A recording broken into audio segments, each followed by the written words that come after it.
Hi everyone, today I'm going to do my January wrap-up video. For some of these books I don't have with me because I borrowed them from either the library or other people, but I'm going to talk about them anyway.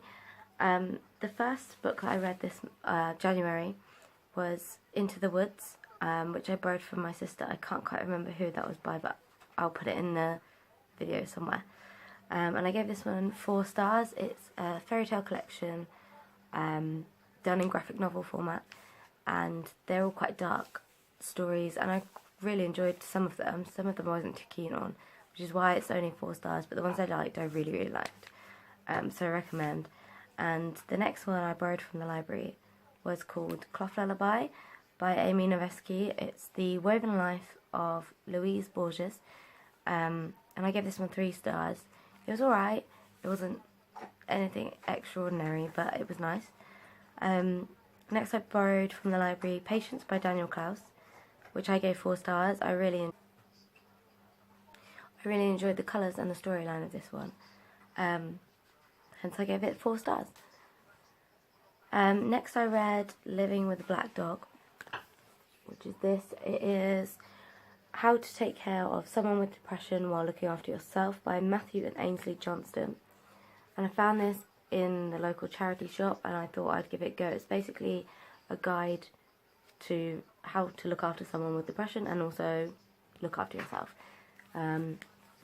It's illustrated quite nicely, and I thought I really wanted to pick it up because depression is something quite close to home to me. I do suffer with bouts of depression every now and again, and so I really wanted to pick this up and see if it was good representation or not, or at least helpful.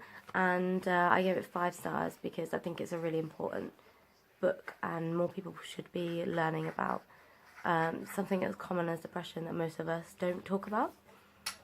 So that was the first one I've got to show you. Next was an audiobook that I read called Good Me Bad Me by Ali Land. Unfortunately I really liked the premise of this, but I really didn't get along with the actual story, and that's not because it was audiobook. I think that it was done as well as it could be done.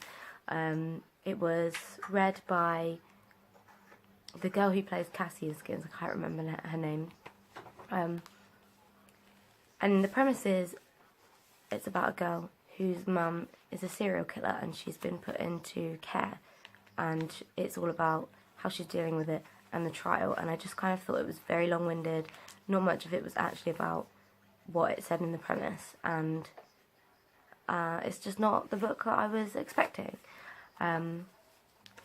Next I read the 2nd volume of The Walking Dead.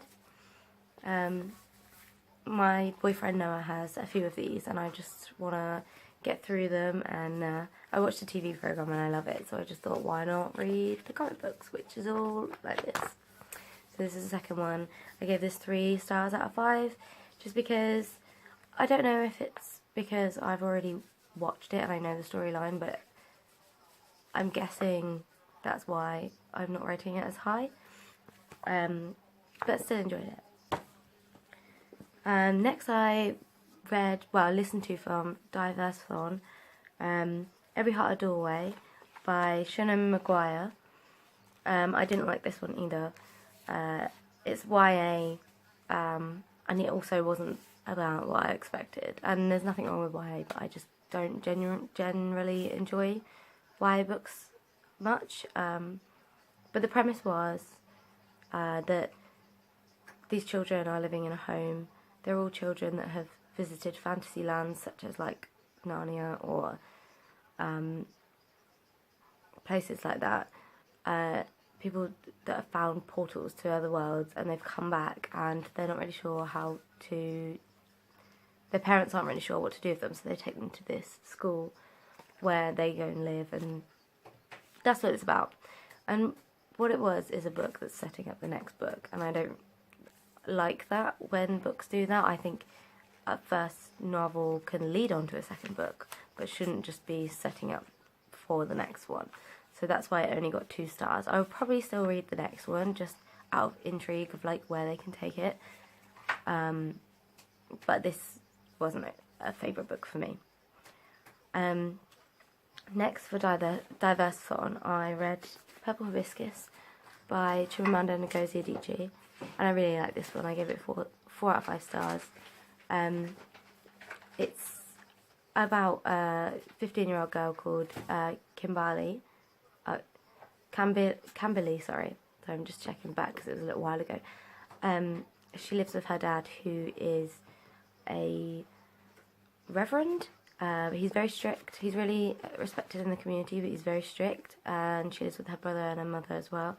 And at some point she moves to live with her auntie and her cousins, and she realises that life is completely different there. And then it's all about the struggle of like her home life and knowing that there is better, but then her auntie like moves away, and yeah, it's just her dad's very, very strict and doesn't really like her staying with her auntie or doing anything, and really strict about like her schoolwork and things like that. And so yeah, this was a really interesting read, and it's my first Chimamanda Ngozi Adichie book, but I have 2 more, and I'm hoping to get to at least another one of them this month, because I really enjoyed it. And I gave it 4 stars.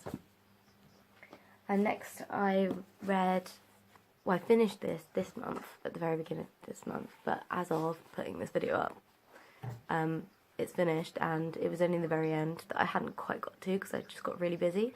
But this is Electricity by Ray Robinson, and this is about a girl called Lily who has epilepsy, but it's not, the story's not about that, but that's very much in the story, and like how she deals with this epilepsy, and going to the doctors and changing her medication and things like that.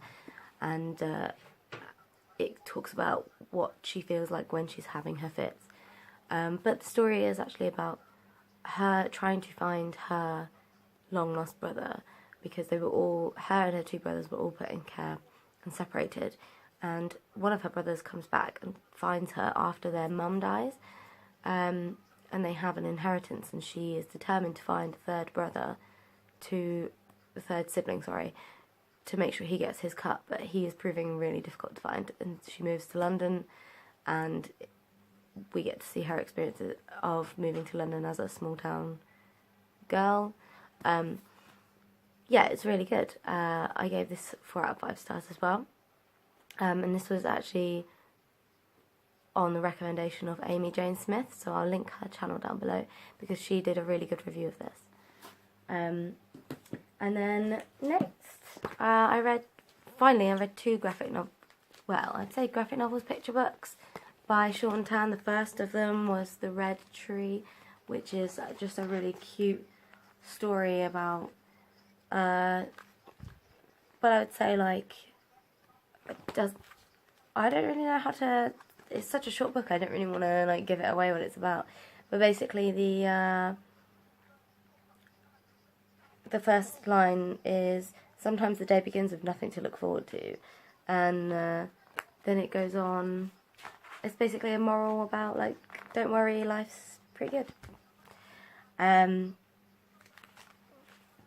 Yeah, there's that one. And then The Lost Thing is another one that he did. I believe they're both children's stories, and this one as well is just a cute little story about something that got lost. Let me find some artwork I can show you in this, because I love his artwork. There's that double page spread, which is beautiful. And then in The Red Tree, let me see if I can find one. And that. So I gave both of these 3 out of 5 stars. I think they're really cute little books with cute messages, and yeah, that's everything that I read in the month of January. If you've read any of these books, or you've got anything to recommend to me based on these books, then I really appreciate a comment down below, and thank you for watching my video.